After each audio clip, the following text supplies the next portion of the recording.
All right, so I'm recording. You can hear me, right? I can hear you. I can hear you. Okay. When you do your podcast, do you show the video or do you just use the words? You're my first host or guest, Okay. so I've Okay. never. I will show the video. So Cool. hopefully it's working. This is a test. I did a test a couple of days ago, and um, just like with my phones, one phone in my work phone in the other room, and trying to see if it works. So I'm hoping it all works. I paid for the Zoom, so hopefully Cool. it works. So, all right. So anyway, guys, this is Terry here, and I got Liz from Truckers Against Trafficking on with us, and we're gonna do our first live interview here today. So, Liz, this has been a few. I've been starting this about 6 months ago, and I'm just trying, and it's taking me that long to get somebody to come on with me. Glad to be here. Yeah, I'm excited. I'm excited. So, What made you start your podcast? What was your why? it's a couple of multiple things. Okay, I got a dog, and I started walking him, and I started listening to Joe Rogan. Mhm. And I thought, I can talk to people. I can do this. I mean, what makes it any difference from Joe Rogan and me doing it, right? I mean, Joe Rogan started this way, Dolphins basement, same way as I'm doing it.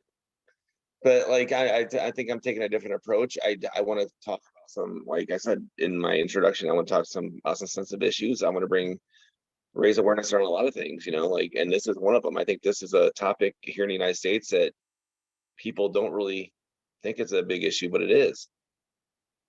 I mean, it's more serious than what the media plays out to be, and politicians and all that.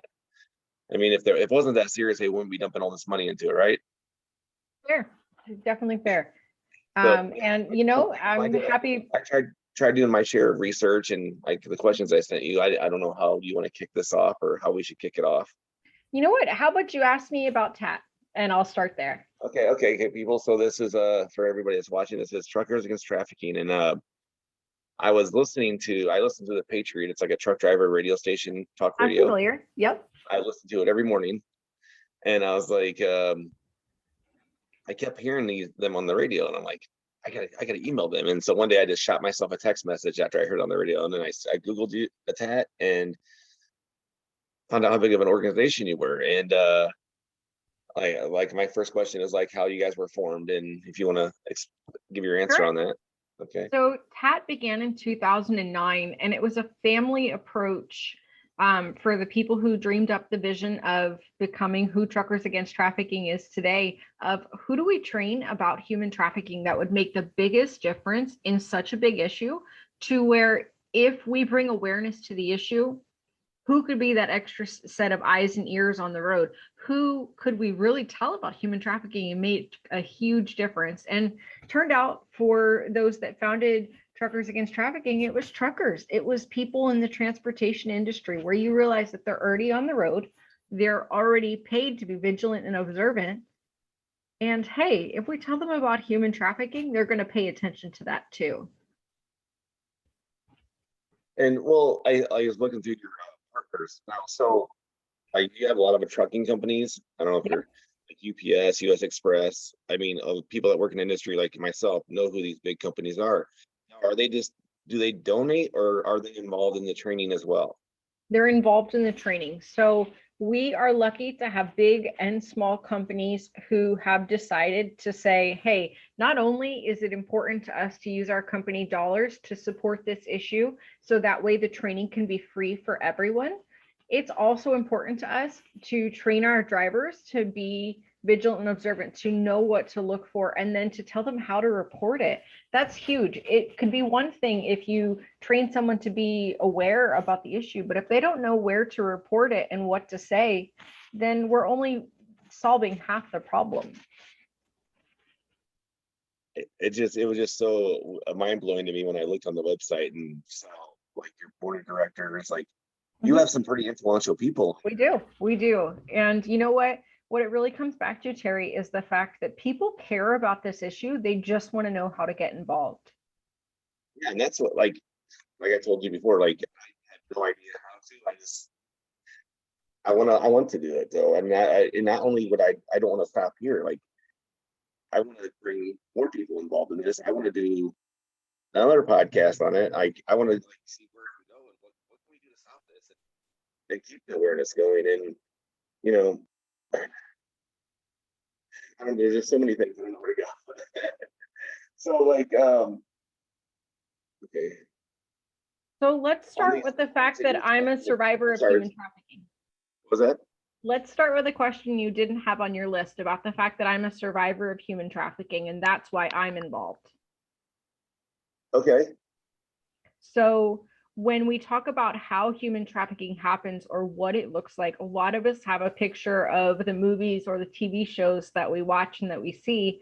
But for me, my first trafficker was my mom, somebody that you should absolutely be able to trust. And unfortunately, she wasn't that way. She wasn't trustworthy. She wasn't loving. She wasn't caring. She wasn't kind. Instead, she decided to sell me. And I thought that was totally normal because you're supposed to be able to trust your mom. So along that line, so like I was doing a lot of Google searches and trying to get ready for this. Mm-hmm. I saw like 91% of the kids or people that are trafficked are either African American and Latino. Mm-hmm. Yep. So along with that, how many from low income areas? Like what's the You know percentage? what? I don't always know the correct percentages, but I will say that those who are vulnerable economically, those who are vulnerable socially, those who are vulnerable because of their skin color, they make up a bigger percentage. There's definitely an impact in those communities, and it's worth looking at. Absolutely. I can tell you some people to invite on next to discover and to explore that more.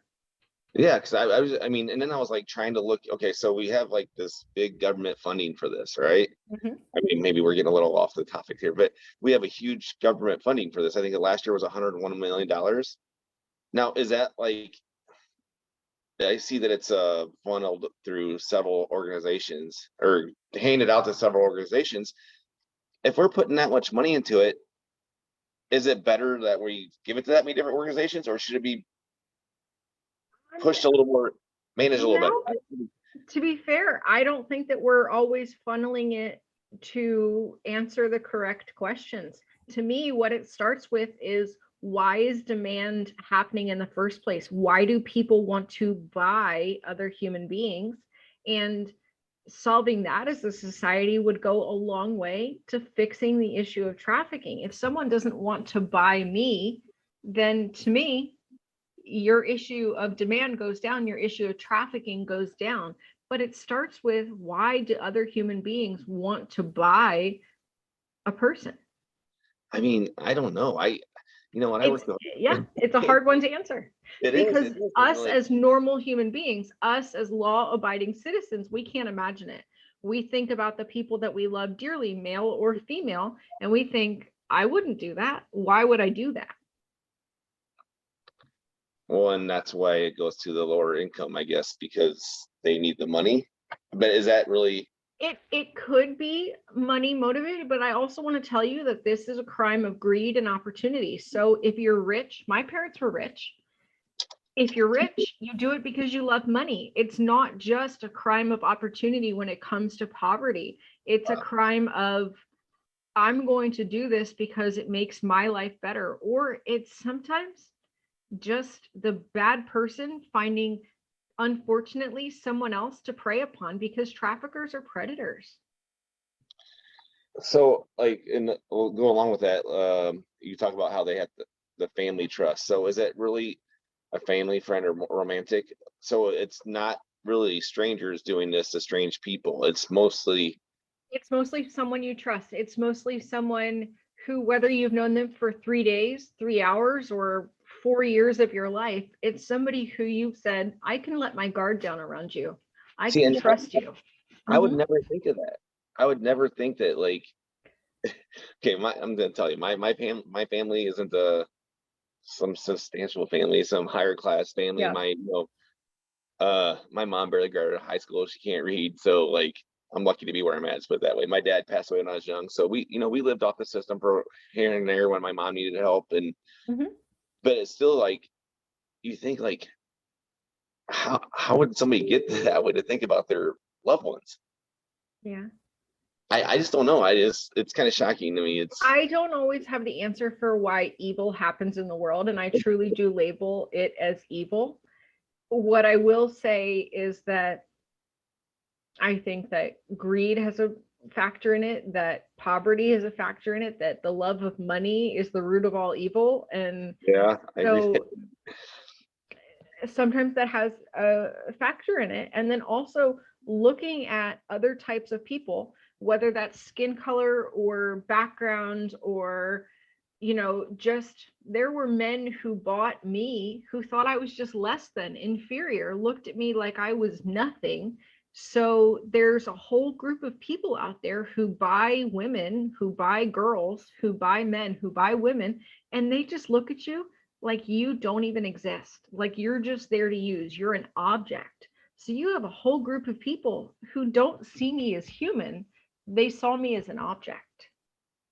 So okay, it's kind of off topic. I'm not really off topic. So do you think that's like what Epstein was like? I mean, not Yeah, to get I do. I like do. you No, just that's not off topic. you That's watch, one of the big names in, the sex trafficking world at this point, because we're trying to think, oh, how did this rich, powerful man get away with it? He got away with it because for a we were long willing to not ask questions. And you have, news media reports where girls say, I was labeled as a prostitute in my high school by my teachers and by my peers. So we have labels for people who are experiencing trafficking, not asking the questions, what in the world is going on to where she's being exposed to prostitution, being exposed to trafficking? I'm not the problem. The issue is, why am I being exposed to this in the first place? I'm not a prostitute. Prostitution is something being done to me. So when I read those kind of articles, a whole generation of kids that were being trafficked missed out on being helped by teachers and by their peers because they were seen as less than and inferior because they were the problem, not the rich, powerful people buying them. yeah, and that's like, I mean, if anybody can look at something, wants to look at something, they can see that shows how it can happen. That whole Yeah. story on Netflix and stuff. That was Yeah. just crazy to me. That was crazy to me. I mean, I can't imagine. And I would, if that would happen to my son, I would be like the guy on Taken, and I'd be killing everybody. I don't know We how you all do we it, all wish that we'd have a Liam Neeson in our right? corner. At the same time, we all should hope to have people who are just ordinary, who are willing to help us and give us a sandwich and to be kind to us. Because I think that's the thing, that those girls involved in the Epstein thing, there should have been someone along the way of their stories to say, are you okay?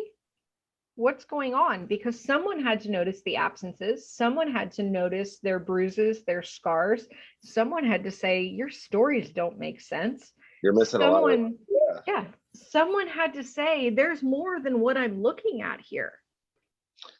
So why are our teachers, our mentors, and not thinking that way? I wonder why. I mean, they know this kind of stuff happens. Part of it, Why? I think, starts with awareness. Part of it is they're Right? just truly not aware. They, I mean, you and I want to believe that our communities are safe from harm, that the people we love are safe from harm. Of course, we want to think that way. So by saying, well, maybe my community is not as safe as I think it is, it makes the people that we love vulnerable to harm. So we first have to get comfortable with the fact that we can't control everything. And then we have to say, okay, what do I learn about human trafficking? How do I keep my loved ones safe? How do I keep other people safe? But it gets started with the uncomfortable fact that unfortunately trafficking happens in every neighborhood. It's just crazy to think that It, I it mean, is, it is, but it's warning signs like who's absent from school, who has, you know, the attention of older males that shouldn't, who's labeled as fast or easy in the girl crowd. Those kind of labels, you have to think, who's paying attention to them? Are they 16-year-old boys who are chasing after her, or are they 46-year-old men? It You starts know, with asking the uncomfortable questions. and it's weird that you say that because like now looking back, like in high school, you hear those things and Yeah, you knew, oh, she's with older men, and but you never think of that back, when you're a kid, you right. don't think of that stuff. But well, then why don't they bring this kind of awareness of if the federal government is throwing this much money at it, why don't they bring the awareness at the school level? They're starting to. Are Uh, they? this is one of those conversations that, they're going to try to tackle it from a lot of different ways, but that's why we as regular people have to raise the awareness in our own way, because it could take a while until it trickles down from the government level to impact us at a local community when we know these issues are happening.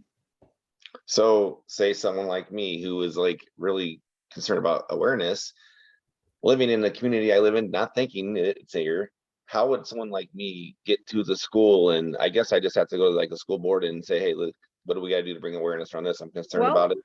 Truckers Against Trafficking actually has a school curriculum that can be implemented for school bus drivers. You could start Really? with your local school district to say, are you training your school bus drivers to recognize human trafficking? What if these students that you're dropping off could be impacted by human trafficking when you drop them back off at home? That was my story. That's just, So oh, that's one way that you can go about it. And we actually have a sample letter that people can send out to the school districts to talk about it. Because sometimes we worry like we're not going to say the right thing or we're not going to say it the right way. It's one way to go about it. that's where I get always tongue twisted at because I I always say something wrong way that I have the best intentions, but I probably say it the wrong That's okay. Most of us do. Most of us do. way. Okay, so on there you could say they you have a wallet card they can download Yeah. or So we actually have an app that they can download to the Android or the Apple phone like me. You can go to the Apple store. and it's called Um, trucking and trafficking or Truckers Against Trafficking. So right now I'm going into the Apple store and I'm going to type in Truckers Against Trafficking and I'll show you what comes up. So I went in and I typed in Truckers Against Trafficking and I have a symbol of Truckers Against Trafficking, our logo that comes up. okay. And then I also have our busing program as well that comes up as well. And I can press download and it'll download into my phone as long as I give it permission.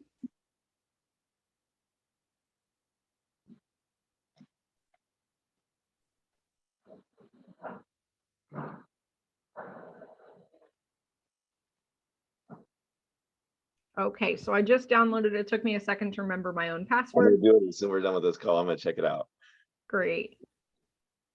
And then once you're able to download this app and it finally finishes downloading, depending on your connection speed, you're going to be able to report activity. You can email Oh, wow. different things.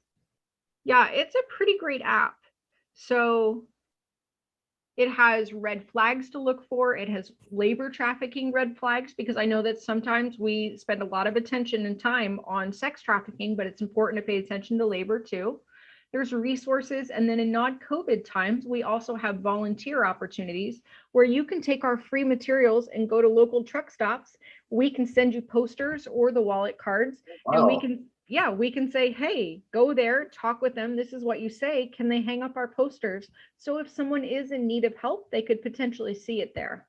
Well, I would definitely be. I mean, there's like 4 truck stops in St. Louis. I'd be definitely interested in Cool. something like that. And then if you press on resources, we have videos, we have other podcasts to listen to, books you can listen to, different laws that pay attention to human trafficking, and then more about TAD as well. That's awesome. I mean, I was going through your website. There's just so much information here. So anybody that wants to get on there, Truckers Against Trafficking, just Google it and it'll pop up. And they have a lot of information. You can see the board of directors on there, see the companies that are involved. Like I said, there's a lot of big companies involved in this And operation. then, the biggest thing that we ask for people to train about Truckers Against Trafficking, it's watching this half-hour video that I could just download to my phone. And, it's free of charge and it's another survivor story. It just makes me more aware of what to look for, because I think sometimes the best way to know about it is somebody else's story. You're not going to easily forget somebody's story. You pay attention to it. And so then you know what to look for later. And That's then awesome. the next video down is a man who actually helped in a recovery of a victim, a rescue of a victim. His name is Kevin Kimmel, and then his really powerful video is featured on there too. Well, along with that, like, so along with the rescuing thing, so what kind of support groups or what is out there for like people that are getting out of trafficking for support groups? So, the resources, it depends on where you're located. I know of national resources where it doesn't matter where you're located. I know of support groups where you can go online. Um, it really depends on your local area. So first, are you safe? Do you have a safe place to live? If not, there's resources out there. There is the opportunity to call the National Human Trafficking Hotline if you're still in the trafficking situation, or if you're out of your trafficking situation, but you want more resources in your local area, you can either call them or text them, and then you can find other resources in your local area, which is just so great. Okay, on to my questions, I guess. The next one, I asked about the concerns about selling and Yeah. trafficking. What are the top areas of concerns with selling and trafficking? To me, the biggest area that we don't always talk about is the issue of demand, that somebody out there wants to buy me or you as a human being to use. And if we're not talking about the fact that there are people willing to buy us as human beings to do whatever they want to us, then we're missing the whole point of trafficking. If there wasn't a buyer, then there wouldn't be a market for trafficking. Unfortunately, because there's somebody who wants to buy us, that's the issue. Okay, so how do you target that issue? So we talk about starting the uncomfortable conversations.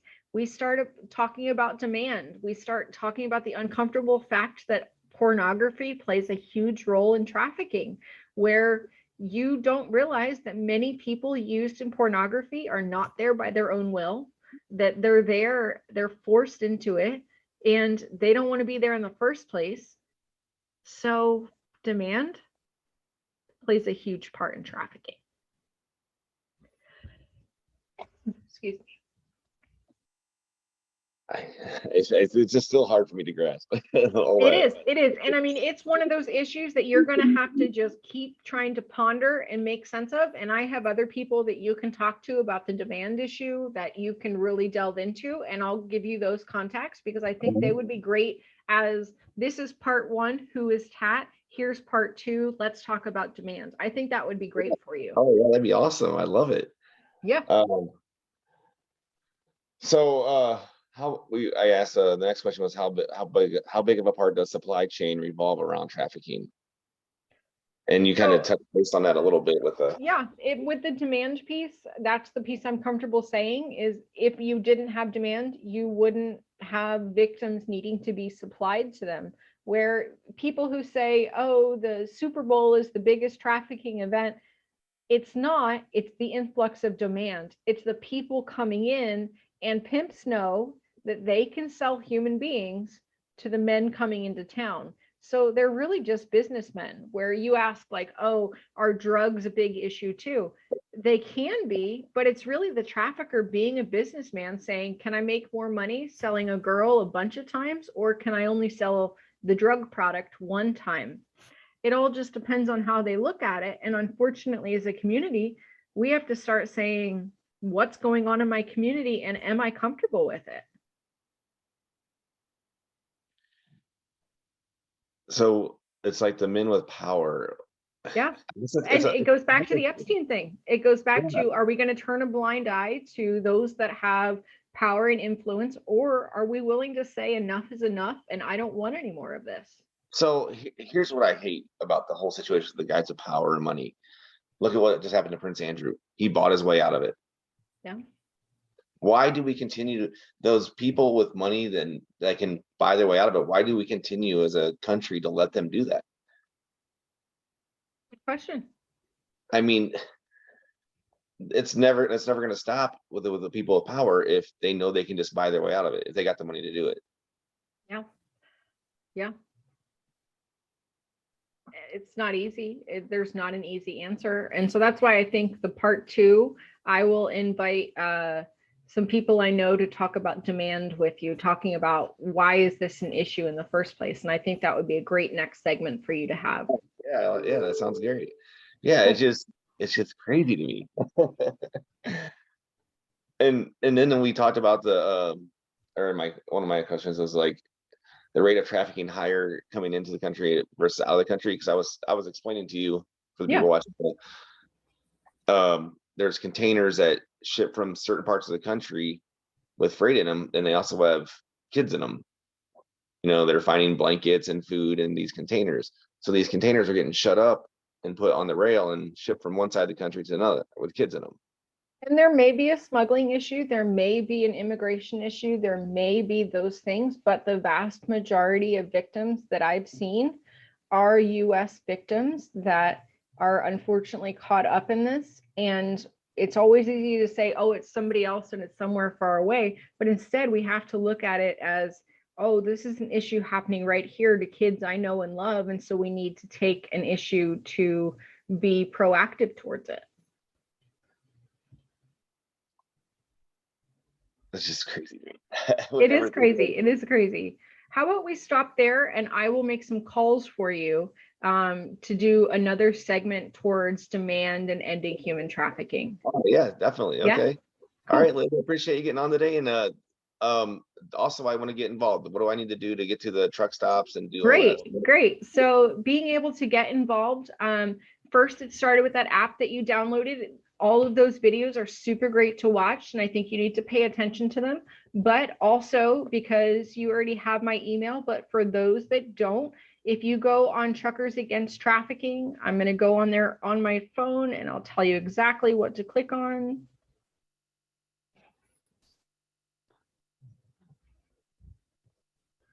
Okay, so if I go on Truckers Against Trafficking, I can click on things like demand and talk about the issue of trafficking as it relates to that. But we also have a resources button where you can click on get involved. You can click on being able to volunteer. I can get you connected with there, where you can go to truck stops and travel plazas with our materials, and you can actually ask them to put up our materials and to say, hey, do you know about trafficking? Are you safe? Do you know the number to call? So I'll get you that information as well. All right, appreciate it. No problem, Terry. Thank you for having me on here today. Oh, thank you. Have a great weekend, and you were very helpful. I loved it. Thank you very much. Absolutely. Have a great day. All right, you too. Bye.